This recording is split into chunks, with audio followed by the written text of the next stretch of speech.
Ang 8 o'clock powdered juice ay isang instant na inuming gawa sa pulbos na may iba't ibang lasa at sa dekada 80 at 90, karaniwang nakikita ito sa mga sari-sari store, palengke at pamilihan sa buong bansa. Sa pagdaan ng panahon, ito'y naging bahagi ng kultura ng mga pamilyang Pilipino. Isang karaniwang juice na inihahanda tuwing agahan o merienda na nagbibigay ng tamis at sigla sa bawat lagok ng baso. Bago ito tuluyang nawala sa merkado, marami sa ating mga kababayan ang lumaki sa lasa nitong maasim at matamis na timpla ng orange, pineapple o iba pang prutas. Ngunit paano nga ba nagsimula ang 8 o'clock dito sa Pilipinas? Ang 8 o'clock powdered juice ay hindi isang produktong banyaga sa ating bansa, ngunit hindi rin ito basta-basta lumitaw dito nang walang pinag-ugatan.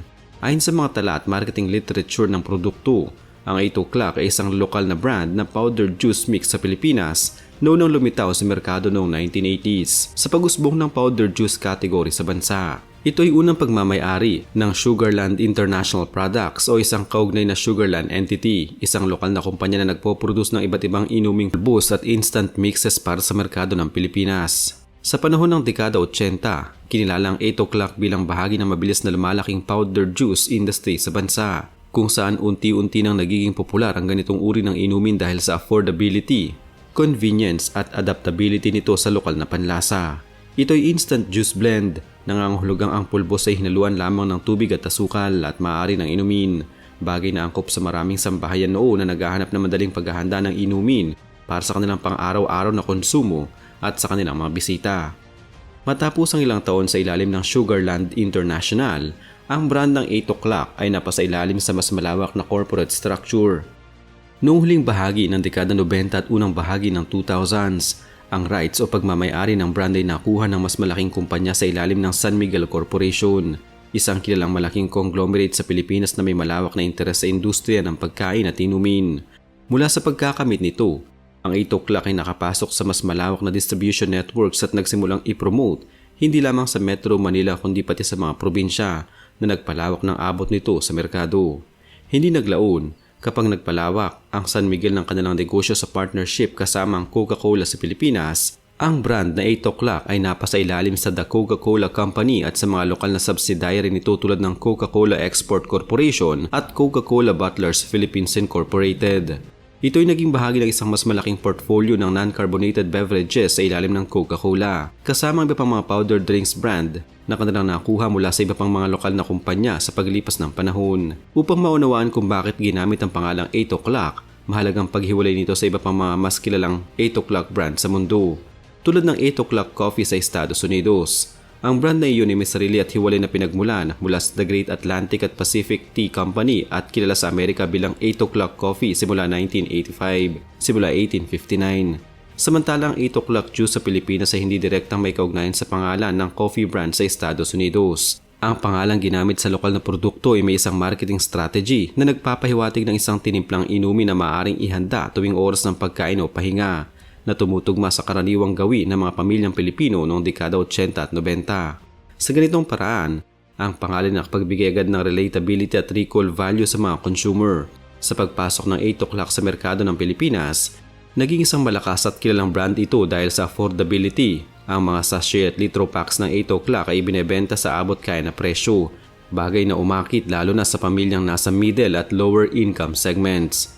Hindi na kailangan pang maghanda ng sariwang prutas o mamahaling juice, sapat na ang pulpos na hinalo ng tubig at may yelo. Ang lasa nito, lalo ng orange variant, ay inangkop sa panlasa ng mga Pilipino na medyo matamis ngunit may sapat na citrus note, bagay na madaling tinanggap sa maraming pamayanan. Sa ikalawang bahagi ng dekada 2000 at unang bahagi ng 2010s, ang 8 o'clock ay naging pangunahing produkto sa ilalim ng Coca-Cola Export Corporation sa kategoryang powder juice. Sa datos mula sa industriya, ang brand ay nakapagtala ng malaking paglago sa volume sales kumpara sa nakaraang taon at ang orange flavor nito ay kumakatawan ng halos kalahati ng kabuuang benta. Ito rin ang nagbigay daang makita ang produkto hindi lamang sa mga sari-sari store, kundi pati sa mga supermarket at grocery store sa iba't ibang rehiyon ng bansa. Ang 8 o'clock ay hindi lamang basta inumin, ito ay naging simbolo ng pagtitipid at simpleng kasiyahan sa umiiral na pamilyang Pilipino. Ang baso ng 8 o'clock ay madalas na nauugnay sa mga tipikal na karanasan ng pagkabata, ang paghanap ng baso ng juice pagkatapos mag-aral, ang pag-uusap ng mga mag-anak sa kapagkainan o ang mga simpleng handaan sa bahay. Dahil dito, Maraming taong nagkakaroon ng nostalgia sa brand, isang bagay na lalong pinatitibay ng alaala ng mga bata noong dekada 90 at unang bahagi ng 2000s na sabay nang lumaki kasama nito. Gayunpaman, sa likod ng mga masayang alaala at malakas na presensya sa merkado, hindi rin nakaligtas ang 8 O'Clock sa mga hamon ng pagbabago ng industriya at mga pagbabago sa mga consumer preference. Sa pag-usbong ng mas maraming pagpipilian sa inumin, kabilang mga bottled juices at ready-to-drink beverages mula sa mas kilalang brand tulad ng Minute Maid at iba pang imported at local juice brands, unti-unting nabawasan ang kompetisyon para sa powdered juice segment. Ang mga consumer, lalo na mga mas nakakaalam at may mas mataas na kakayahang bumili, ay mas pinili ang mga inuming handa ng inumin at hindi na kailangan pa ng preparation. Mas malalim na dahilan ng pagkababa ng produksyon ng 8 O'Clock ay ang desisyon ng Coca-Cola Bottlers Philippines Incorporated na talikuran ng paggawa ng powdered drink sa bansa at itigil ang produksyon ng mga ito.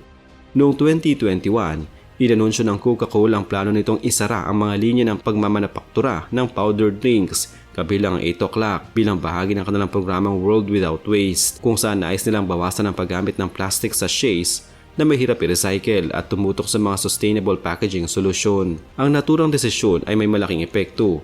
Ang planta ng Coca-Cola sa Imus, Cavite na siyang gumagawa ng 8 O'Clock at iba pang powdered drink products ay sinara at ginawang distribution center, dahilan upang huminto ang lokal na produksyon ng pulbos na inumin na ito.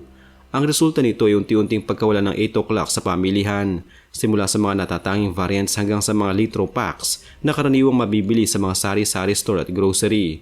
Ang pagkawala ng 8 O'Clock sa merkado ay nagdulot ng pagkadismaya sa maraming consumer na lumaki sa lasa nito.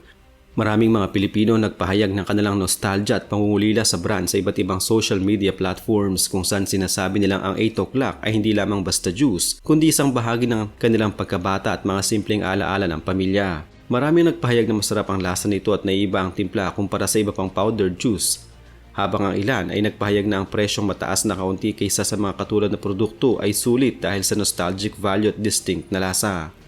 Ang pagkawala rin ng brand ay nag-ugat din sa pagbabago ng retail trends at consumer behavior. Sa paglipas ng panahon, mas maraming mamimili ang tumututok sa mga pre-mix at bottled juices dahil sa convenience at kalidad na mas mataas ang pagkaka-assure. Bukod pa rito, may mga issue rin noong panahon ng produksyon tungkol sa health concerns tulad ng pagpili ng mamimili ng mga inuming mas mataas ang nutritional value at mas mababang artificial additives. Bagaman ang 8 O'Clock powder juice ay hindi na pangkaraniwan sa mga tindahan ngayon, ang tanong ngayon ay may pag-asa pa ba itong makabalik? Sa kasalukuyan, maraming nagre-reklamo at nananawagan para sa pagbabalik ng produkto. Ang nostalgic factor ay isang makapangyarihang element sa marketing. Maraming brand ang bumalik sa merkado dahil sa malakas na demand ng consumers para sa mga lumang produkto. Kung sakaling balak ng isang kumpanya na muling buhayin ng 8 O'Clock, kailangan itong isaalang-alang ang pagbabago ng merkado at sustainability standards. Kung paano i-rebrand ito nang naaayon sa mga bagong panlasa at pangailangan ng mamimili. Pati na rin ang pag-aayos sa packaging upang maging environment friendly at sustainable. Isang aspeto na tunay na naging dahilan sa paghinto ng produksyon noon. May posibilidad na ang isang bagong formula na may mas mataas na nutritional value, mas mababang sugar content at mas environment friendly packaging ay maaaring magbigay daan upang muling magkaroon ng interes ang merkado. Sa kasalukuyang merkado ng juice sa Pilipinas, dominado ng mga bottled juices tulad ng Minute Maid, C2 at iba pang mga modernong juice blends, ang 8 O'Clock ay maaaring magkaroon ng hamon sa pagbabalik nito. Ngunit kung titingnan ng trend sa retro branding at nostalgia marketing, may puwang pa rin para sa isang revival kung ito'y gagawin sa tamang paraan. Ang kwento ng 8 O'Clock powder juice ay hindi lamang simpleng kasaysayan ng isang produkto. Ito ay salamin ng pagbabago ng panlasa ng mga Pilipino sa paglipas ng dekada, ng pagbuo ng mga alaala at tradisyon sa pagkain at inumin at ng epekto ng corporate decision sa buhay ng ordinaryong mamimili. Mula sa pagiging paboritong juice drink ng mga pamilyang Pilipino noong dekada 80 at 90 hanggang sa unti-unting pagkawala nito sa mga estante ng sari-sari store at supermarket, ang 8 O'Clock ay nananatiling bahagi ng kolektibong alaala ng maraming Pilipino. Sa pagtatapos, bagaman ang 8 O'Clock juice ay hindi na muling makikita sa karaniwang pamilihang tulad ng dati, ang nostalgia at pagmamahal ng mga consumer dito ay hindi mawawala. May mga pagkakataon pa rin nababanggit ito sa mga kwentuhan at social media. Isang ebidensya na ang pagiging paborito ng produkto ay hindi basta-basta nawala, kundi nanatili sa puso ng mga taong lumaki kasama nito.